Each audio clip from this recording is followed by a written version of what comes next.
All right, welcome to module slash week one with these fantastic public domain animations in the background. Very cool. So, this is going to be a quick video. It's probably, maybe not this slide, but probably a lot of this stuff. If you have any interest in video games, you're probably going to be familiar with some of this stuff already. And I'll be trying to suggest along the way where you can expand on things in the discussion forum, because this is pretty bare bones for this chapter, just a very broad survey.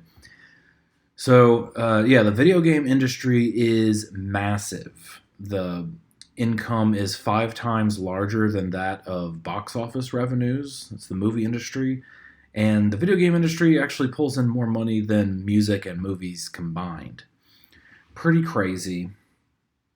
And what's also surprising is a very strong majority of this revenue doesn't even come from so-called premium games. A premium game is basically what you think of when you think of a video game store. You go pay $60 for one of the latest new releases, or you can go to a used store and buy it for much cheaper. These are games where you pay to have a copy of the game. Free-to-play games, heavy air quotes here, are free in the sense that you don't have to pay just to play it, but money is being made. Where is money being made? Well, some of it is coming from ad revenue, and I've certainly played free-to-play games where they'll even say, hey, if you watch this commercial, we'll let you keep playing, or we'll let you have a little extra bonus money or something like that. You can skip, your ability to do something in the game has a timer on it, and you can skip the timer if you just watch this commercial. There's also microtransactions. That's where, if you're playing a game where it takes a long time to generate resources, and those resources are a means to an end, they can allow you to do things in the game. You could cut to the chase and pay money to just have those resources right away. If you've played Pokemon Go, you know that it's very frustrating when you run into a Pokemon out in the wild, but you're out of Pokeballs, so you can't catch the Pokemon with the Pokeball. That's when it's really tempting to go and pay real-world money to go get some Pokeballs, so that doesn't happen to you. Now, you can get free Pokeballs, but, you have to go out and find them, and there's a reset. You can't just keep getting more and more balls. You have to, kind of wait, or you have to explore some more.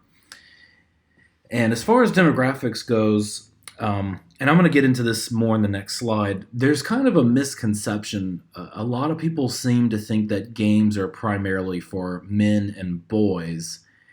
And while some of the very visible...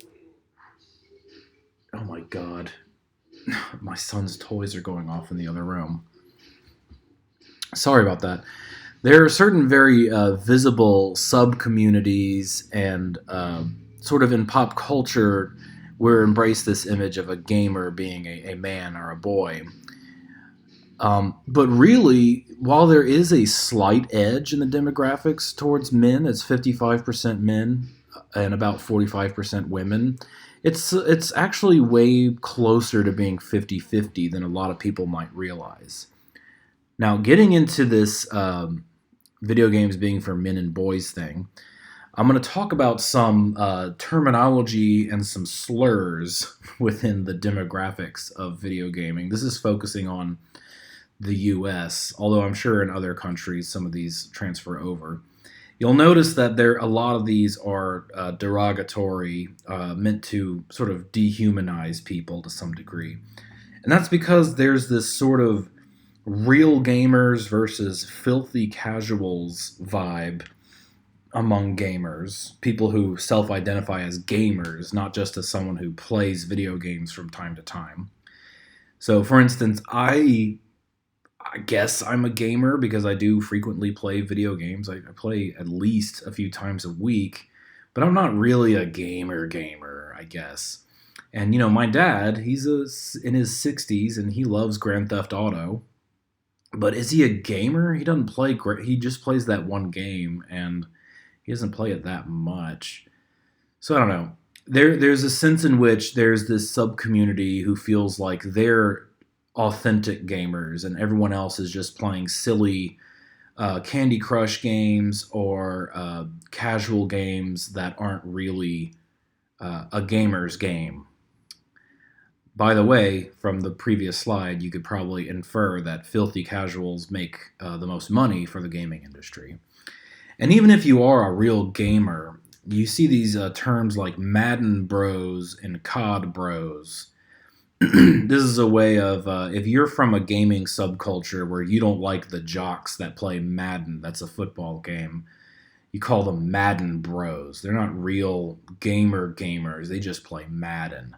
Or COD Bros. You're not one of those guys that COD is a first-person shooter. Call of Duty is what it stands for. You hear people call them COD Bros. Like, you're not a real gamer. You just play Call of Duty. That's not real gaming. Another way to put someone down is to call them a noob. That's to say that you're new at something, even if you're not really new at something. Someone will just call you a noob if you just aren't very good sometimes. BlizzFan is kind of new to me. I think it means you're someone who likes Blizzard games like World of Warcraft and whatnot. In general, that's getting into fanboys. If you want to sort of dehumanize and delegitimize someone's taste in video games, like if someone is all about Xbox or they're all about Nintendo, you can call them a Xbot or a Nintendrone, or just a Nintendo fanboy or an Xbox fanboy. You hear a lot of this when you go into the dark corners where the real gamers hang out, where they talk about, like, there's my taste in games, and then there's other people who like other things, and they're just fanboys for those other things. So getting a little bit into the gaming industry, there are different sort of tiers to gaming. So there's something called a AAA title. These are the games that have a big studio behind them. They're kind of like big budget movies, and there's like a big organizational chart up here. There's a project manager, and there's lead designers, and a whole art department, and whatnot. These are the games with the best graphics. They come out on PC and home consoles, and they're very expensive. Arguably more expensive, and there's more at stake in a AAA title than even a so-called Hollywood movie. These are kind of the Hollywood movies of the video game industry. This model of game production is probably like the highest highs and the lowest lows of the industry. The games that people most beloved were AAA titles. But there's also a lot of problems in the industry, and we're going to talk more about that in a later week. But suffice it to say, sometimes the AAA title pipeline has some bad results. So there was this game called No Man's Sky that came out not too long ago. It was very heavily hyped. There was a lot of publicity. People were very excited about it.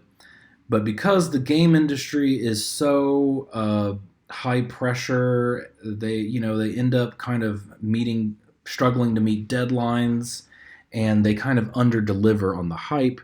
And this is what happened with No Man's Sky. People were very disappointed in it. It's a AAA title. It was heavily hyped. It had all the advertising you typically invest. You have a big advertising campaign when you release a AAA title. And it just disappointed everyone. It wasn't at all what it was cracked up to be. Now, they've since tried to fix it and add stuff and make it live up to it. A lot of people will say you should give No Man's Sky a chance. Moving down, there are large AAA game studios. There are smaller AAA game studios. And then there are some studios that pump out these mobile games. These aren't necessarily running off a mobile phone. They're not necessarily running off a tablet.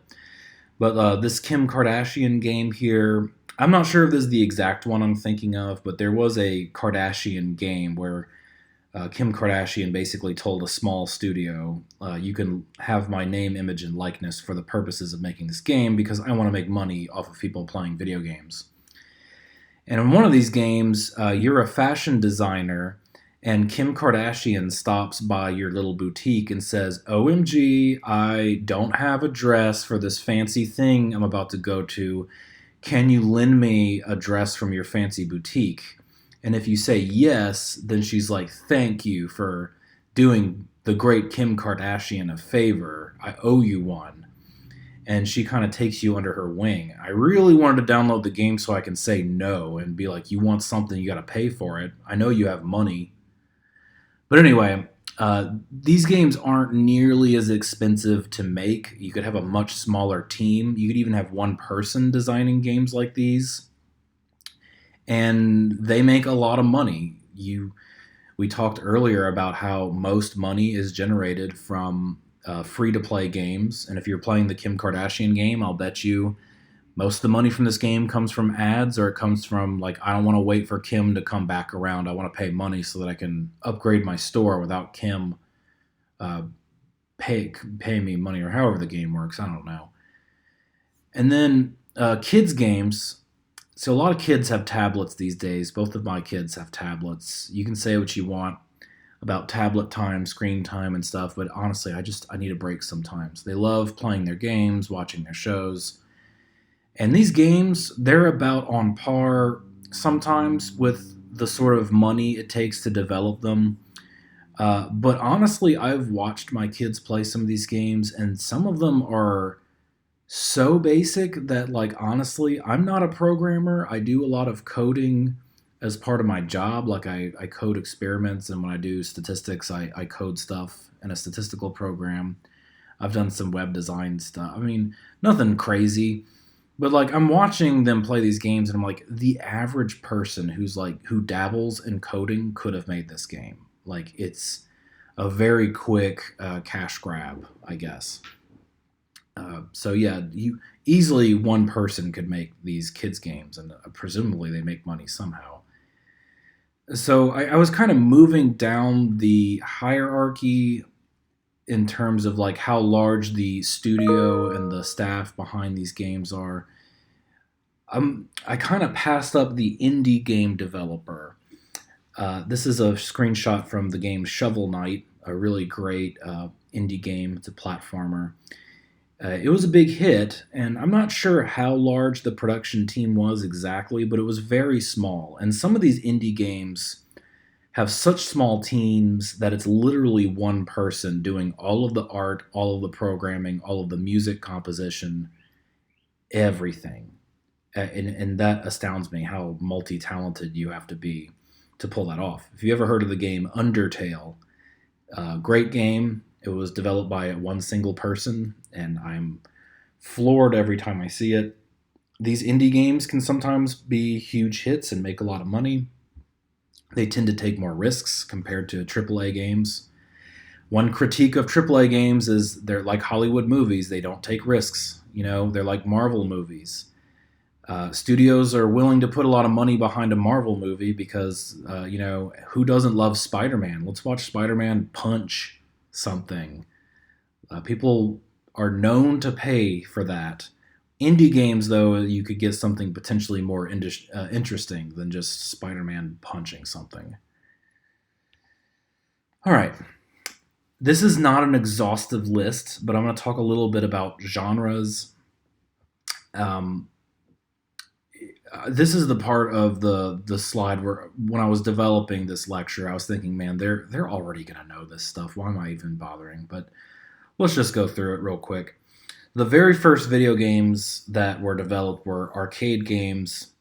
It's hard to really characterize what makes them distinct from other genres. They're typically very simple and involve a high score and just like endless levels, increasing difficulty. You know it when you see it, I guess. Platformers came out later. Super Mario Brothers is one of the big notable platformers early on. This is platforming. It's when you're jumping from platform to platform. beating levels and whatnot. It started out as 2D platforms, two-dimensional platformers, and then once 3D came out, 3D platformers became a thing, although I find 3D platformers very difficult. And then there's role-playing games. This is where usually it's not as action-oriented. You're not like sort of mashing buttons real fast and mashing the joystick in different directions. This is where you're almost playing Dungeons and Dragons. Like there's data and numbers and random processes. Like, are you going to hit the monster with your sword? You try to, but you're not necessarily going to hit, and you're going to do not a fixed amount of damage. And they started off very basic. They got more and more rich as the years went on. 3D made it more cinematic. All of these became more cinematic over time. Very, very popular genre is first-person shooters, or FPS. Everyone loves to shoot Nazis. I don't know. Yeah, you shoot Nazis. RTSs, that's a real-time strategy. There's also turn-based strategy. I actually don't have sports games on here. That's a big omission. Sports games are huge. And then when you get to sandbox or simulation games, this is when you start to blur the boundary between what's a video game and what's an app or something that's not quite a video game. This is a screenshot from the first SimCity game. SimCity is definitely a video game. It's, you're not shooting Nazis, you're just building a city, and it is fun and chill. But things can get blurry. There was a Nintendo DS game called My Stop Smoking Coach, where it helps you stop smoking. And it really was more like an app, like a Noom.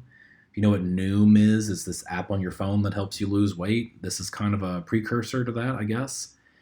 And then there are things like Brain Age. This was very popular. It's where you do a bunch of challenging cognitive exercises, like there's some math puzzles and there's some visual memory tasks.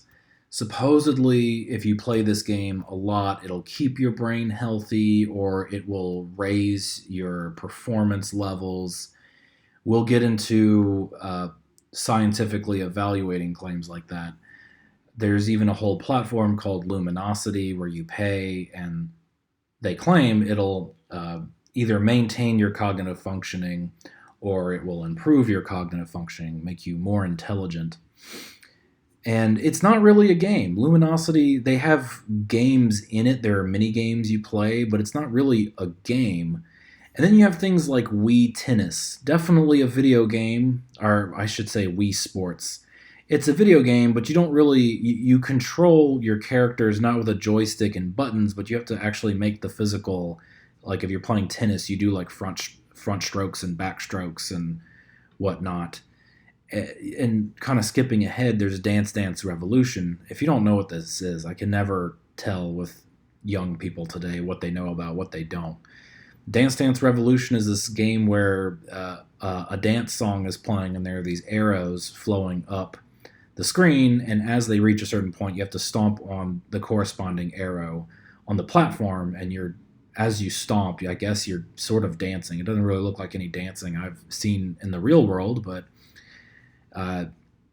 you're definitely playing a video game, but it's you're getting kind of outside of the stereotypical video game sort of experience. And then this is a screenshot right here from a game. I don't know what it's actually called. I always call it Wedding Crashers.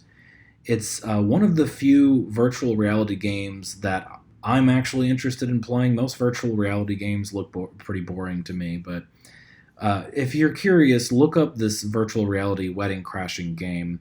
It's very interesting. You crash a wedding, you're uninvited, and you just go and destroy this wedding. Knock over tables, push people over, throw people over balconies. It's really fun and interesting. I recommend looking up some videos.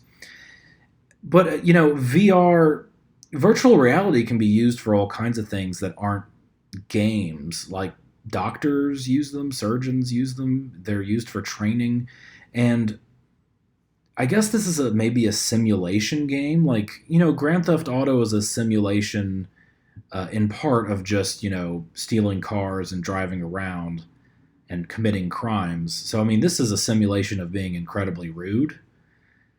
But again, like, what that clashes so much. Usually, games are so much more about conflict or about attaining some like goal, like in SimCity to build a giant city or beat the level, get the high score, kill the monsters.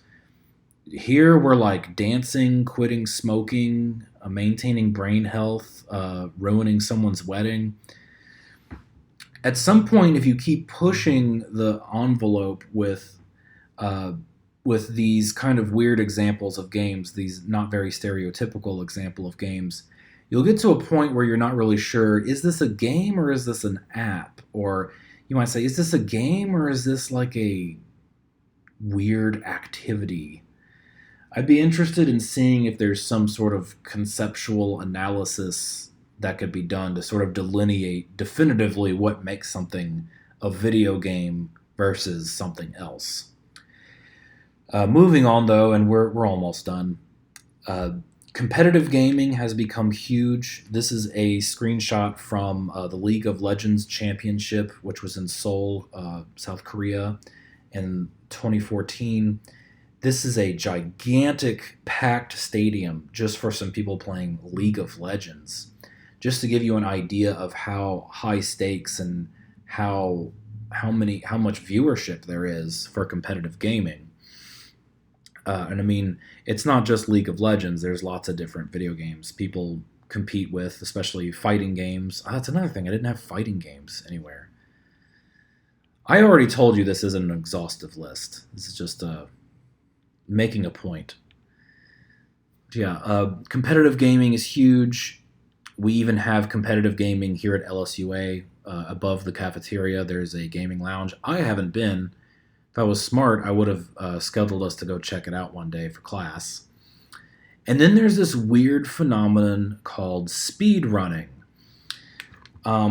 Speed running is kind of related to competitive gaming, but in competitive gaming, I guess for the most part, people are meeting live and competing against each other, like almost as a team sport or one-on-one sport. Like with speedrunning, though, people are trying to see how fast can you beat a game, and it's more of like record setting. Like, I think the world record for beating The Legend of Zelda Ocarina of Time for the Nintendo 64 was something like 4 hours. Normally it takes maybe 15, 20 hours of gameplay to get through that. But someone found like if you really push the envelope, you can get through it in 4 hours. Well, then someone else figured out there's a way to glitch the game to where you can get to the final boss by like backflipping through this door at a funny angle. So you can technically beat that game in 30 minutes. That's pretty wild. And sometimes they'll have live events. There's a different category for speed running where it's one thing if you record your speed run in the privacy of your own home. It's another thing to do it live with an audience. It's fascinating to me. I mean, we'll get more into this when we talk about why do people play video games, but to me, I get so frustrated beating a game once, maybe twice. I wouldn't want to sit there playing a game over and over and over again, stressing over how long it's taken me to beat it, let alone perfecting these intricate little like, oh, you got to jump exactly right here and you got to run and tumble exactly right here. That would drive me crazy. I'm very curious to know what the appeal is. I mean, it's kind of amazing that people can master something like this, but why not go master like, I don't know, something else? Well, that's it for today. Like I said, it was a short one today, and a lot of the stuff was really broad, really scratching the surface. But that gives you a chance as the student to add more depth in the discussion forum and go more into like adding content and adding ideas to the course. So I look forward to interacting with y'all on the discussion board, and I will get some more videos up soon. You have a good one.